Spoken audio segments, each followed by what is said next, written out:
Dicen que el dolor es la sal de la gloria. Por eso hoy pienso en las historias que Paula me contó de su madre, que de propiedad de un amo, a fin de la esclavitud se convirtió en propietaria de 2 solares, uno en Caonao y otro en Trinidad. También pienso en Carmen y Úrsula, 2 mujeres de raza negra que lucharon por emancipar a las mujeres de su raza. Úrsula Coimbra y Carmen Soler, 2 caras de la lucha por los derechos de las mujeres negras y mestizas. Todavía la esclavitud era una afrenta en Cuba cuando mujeres negras y mestizas inician en la década de 1880 una lucha en defensa de su igualdad de derechos e identidad de todas las de su condición racial y género, tan maltratadas durante tantos años. Uno de esos estandartes fue Úrsula Coimbra de Valverde, músico, profesora de inglés y francés. Úrsula colaboró activamente con la revista quincenal Minerva, donde firmó sus artículos bajo el seudónimo de Cecilia para salir en defensa de la identidad de su género y por una vida digna a partir de la participación, igualdad y respeto al progreso racial, apoyándose fundamentalmente en el papel que jugó su raza en los procesos que ocurrieron por la independencia de Cuba. Además, intenta borrar estereotipos racistas y negativos que venían de la época colonial, donde se veía a las negras y mulatas como brujas, lujuriosas u objetos sexuales.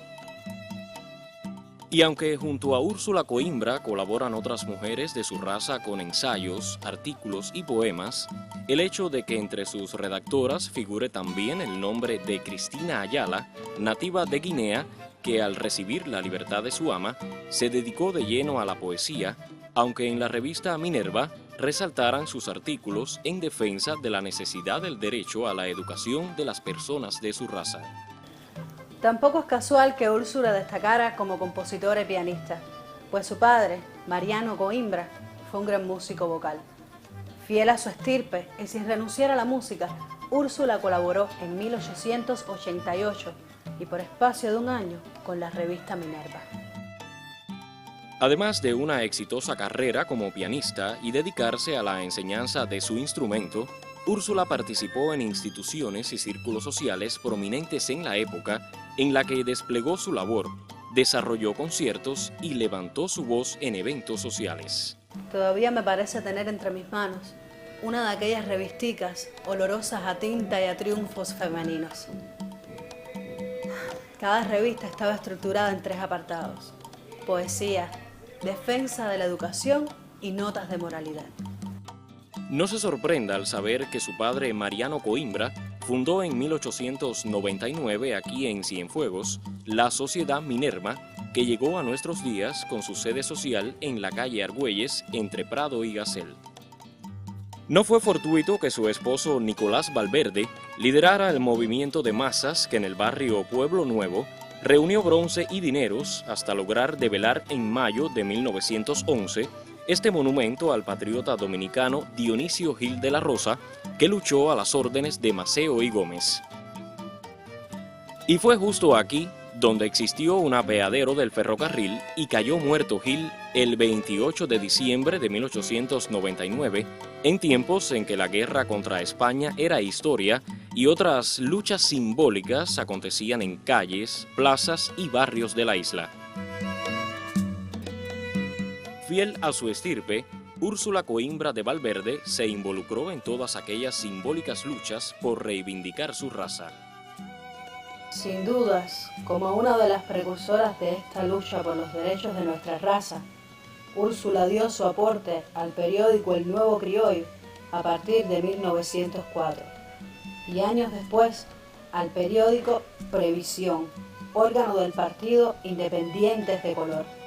Por eso no dejo de preguntarme, ¿por qué al ganar tanta visibilidad no ganamos aquella cubana guerra de razas? En verdad, fueron tiempos de mucha visibilidad. Aún así, la estructura patriarcal de la sociedad cubana relegó a la sombra el protagonismo de nuestras mujeres.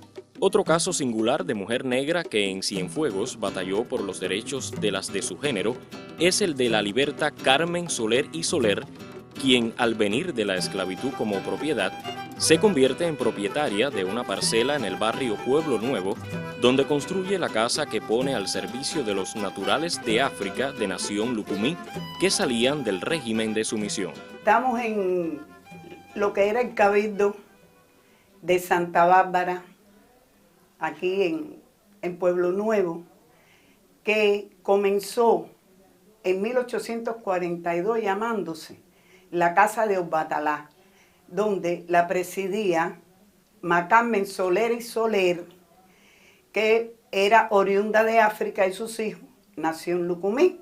Ella venía como Lucumí. Ella tenía aquí como santo hecho Obatalá y vivía aquí con sus hijos.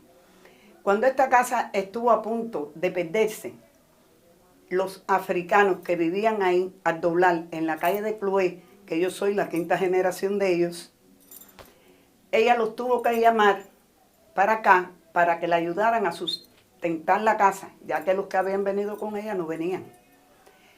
Y entonces ella empezó a reunir los africanos que ella conocía y a las mujeres que estaban al doblar, y las trajo para aquí, y aquí comenzaron a vivir todos ellos. En el año 1899 esta casa se iba a perder porque no tenían dinero para pagarla.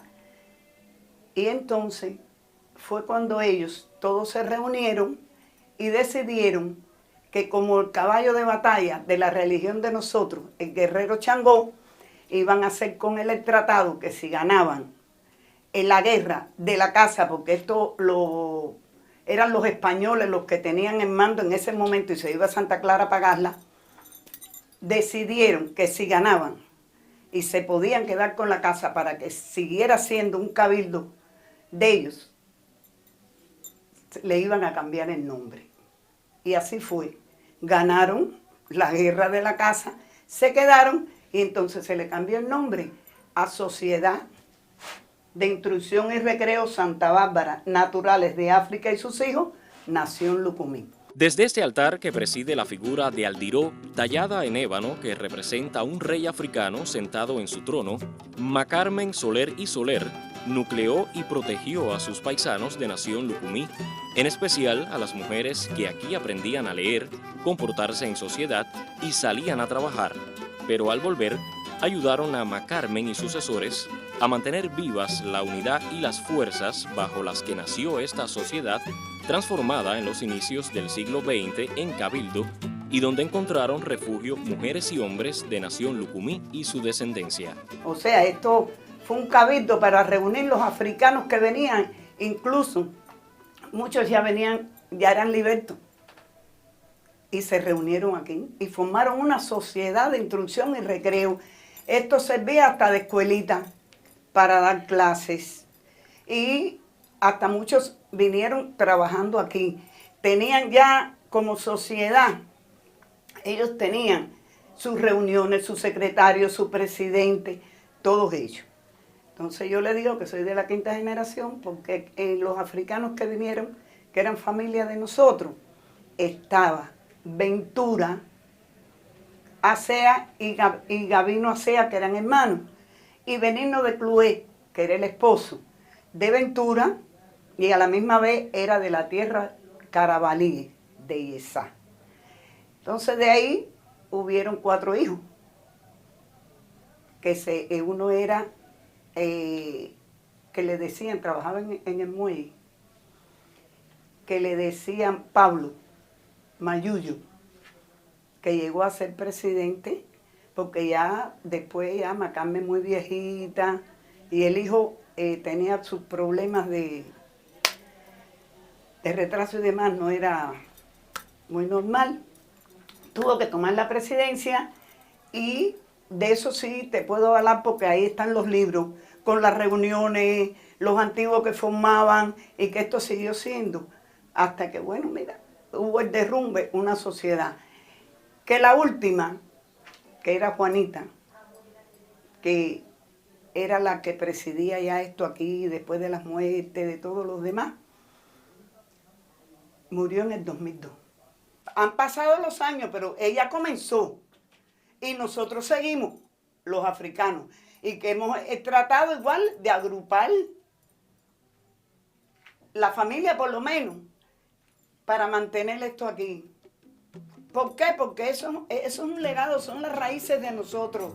Poco hizo aquella república con aquel mandato de igualdad para todos.